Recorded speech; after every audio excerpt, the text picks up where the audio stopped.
All right, this is just proof that this is me actually doing the video. I've got my really great GoPro here, which is actually really awesome to show point of view. So this is my patient. Obviously, I'm in hand hygiene, come in. And the very first thing I need to do is I need to identify my patient. Hi, can you tell me your name and date of birth? Serena Toniki, 9. Great.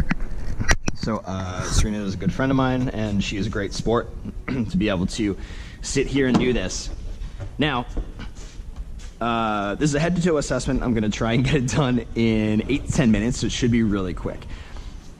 Very first thing I want to do, I have my pen light. I'm looking. After I ID the patient, I just say, hey, you know, I have to do an assessment. It shouldn't take very long. All right, great. Now, my patient, we're going to assume is mobile. In this case, I'm going to walk you through everything that I do.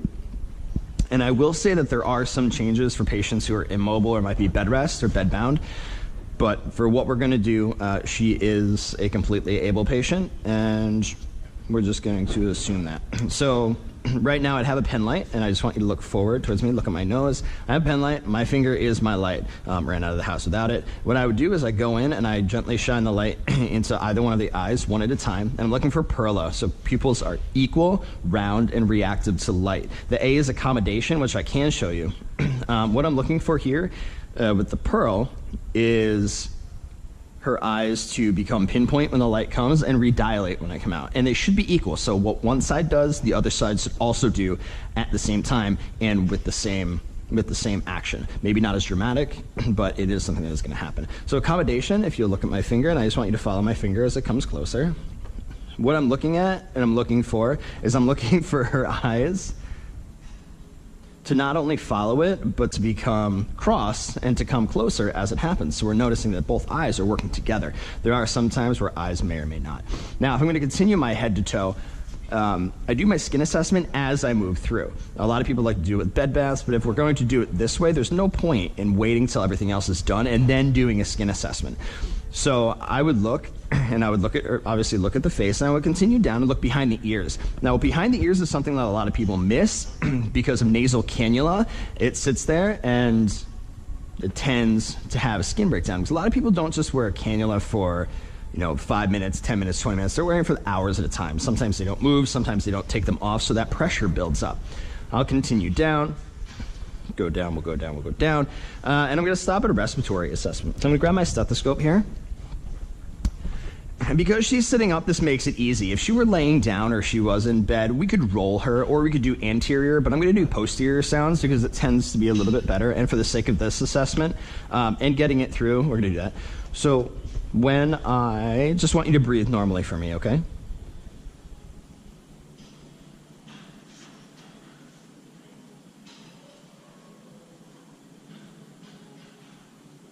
Okay, I need you to take a deep breath through your mouth, please. And again. Again. And again. Much better. Again. Great. 2 more times. And 1 more. Excellent. So in this case, I didn't hear any adventitious sounds, so I would say that lung sounds are clear in all 6 fields, all 6 posterior fields. If I were to do it in the front, there are a few more fields, and I would say anterior. So I'll continue down, and in this case, I would look at elbows, and again, because these are bony prominences, these are things that, do and can become, oh God, the integrity can be broken. So we can have pressure ulcers, we have broken skin, we have skin tears. These are all things that when people move around, we can get shearing and those friction burns and things like that. So I'm going to take her hands and we're going to do a quick peripheral neurovascular. So I look for the 3 C's. So I'm looking at color, and then our color is appropriate for race. I don't see any, any bluing, I don't see any ecchymosis, I don't see anything like that that would let me know that there might be some sort of blood flow issue or any sort of peripheral vascular disease. The second C is cap refill. So what I'm doing is I'm pressing on the capillary beds and I'm looking for a refill time of under 3 seconds. So I'm not too sure if we can see it too well, but I go down and I press it and it becomes white. And then when I depress it, it will come back to pink again, or its natural color. And my third C is compare. Compare goes all the way through, right? So her hands are basically the same. The cap refill and everything else is the same. I have 4 more things I need to do. I need to do motion. Can you do me a favor and can you wiggle your fingers for me? Great. I'm going to do temperature and pulses first because it requires her not closing her eyes and reopening, closing, and reopening. So temperature, her skin is warm and it is dry. Dry is baseline. Dry isn't like you have ashy skin. Dry is what we look for. It's not super moist. There's no sweating. They're not necessarily clammy. Those are all things that are different if we're charting by exception. And pulses. So I'm looking for radial pulse. I find my radial pulse. And pulses are present and they're equal bilaterally. They're normal. They're strong. They're not bounding, but they're definitely not weak by any means.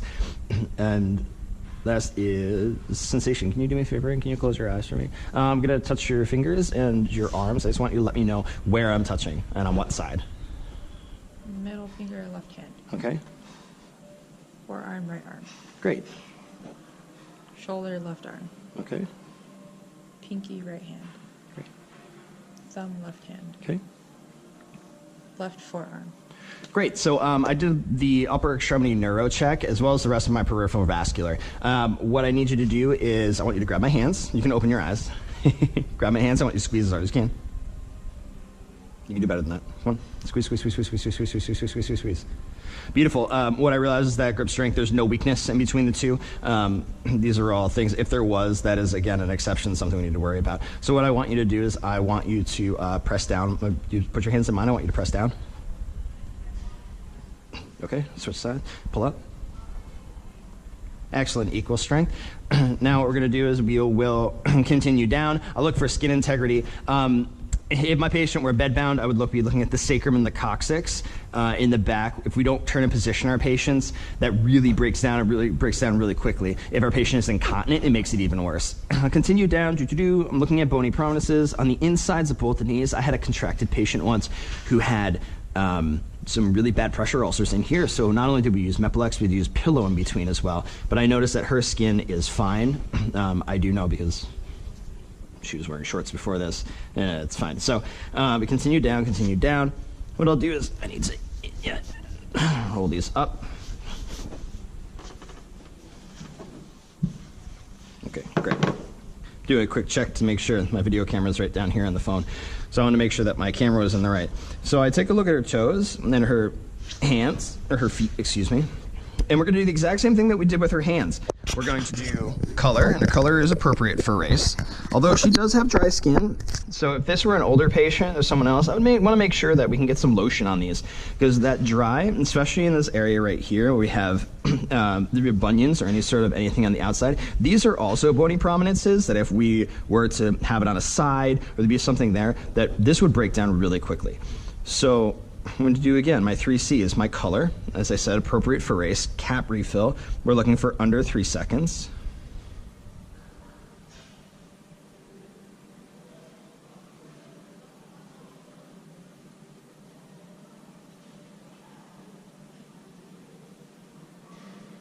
Now this cap refill is right around 3 seconds, but I do know that on top of that, temperature, when I look at that leg and I feel this is warm, but as I continue down, her toes are cold. Now, that could be because it's very cold outside, or if it were someone else and I didn't know that she didn't have some sort of, vascular issue, I would say, hey, that's something I want to note, is that her toes are cold and her cap refill is just about 3 seconds. So can you wiggle your toes for me? Great. I've already done temperature, and now I need to look for pulses. So I'm looking for those pedal pulses.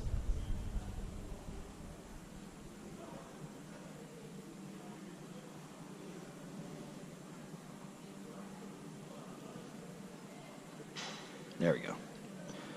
Sometimes it takes a little bit, but we do have them here. In this case, our pulses are present and they're equal bilaterally. Not done yet. I need you to close your eyes for me. Okay, so again, I'm going to be touching your toes and your legs, and I just need you to tell me where I'm touching, okay? Mm-hmm. Left pinky. All right. Right middle. Great. Left calf. Okay. Right thigh. Yep. right calf, Okay. left thigh, Great. Now you can open your eyes. What I want you to do is, my patient would, assuming, be sitting down. I want you to push feet down. Harder, harder, harder, harder. Great.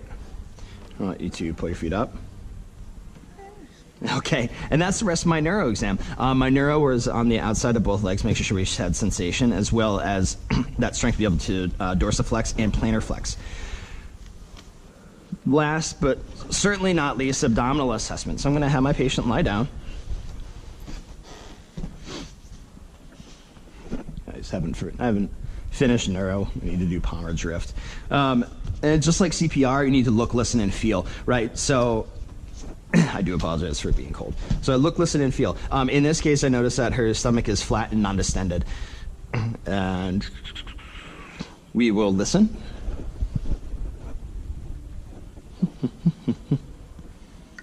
And now I'm listening for 4 quadrants.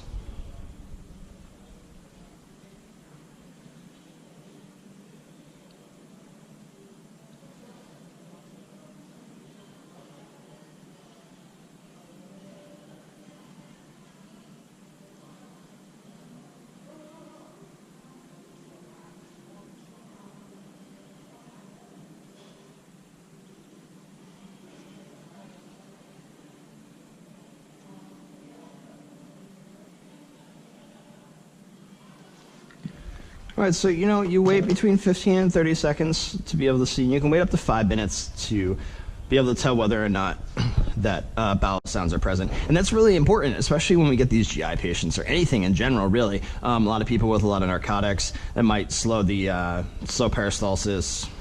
Those are all things that we need to know. And last is feel. So I'll ask my patient, Serena, do you have any tenderness or pain in anywhere in your abdomen?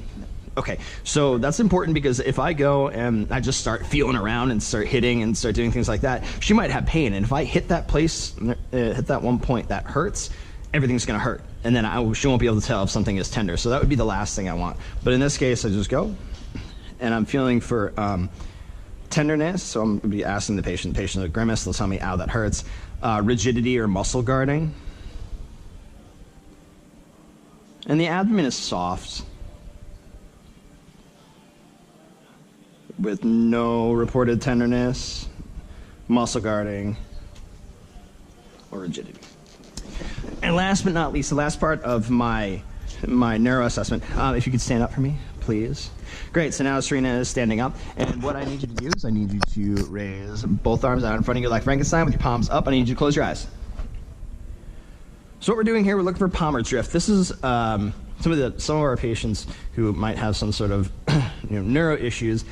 I'm looking particularly at the palms, and that isn't necessarily why it's called Palmer drift, but right now she's in a supine position. Her hands are supine, and we're looking for any sort of internal rotation or pronation of her hands. I noticed that there isn't any, and that's 30 seconds to a minute.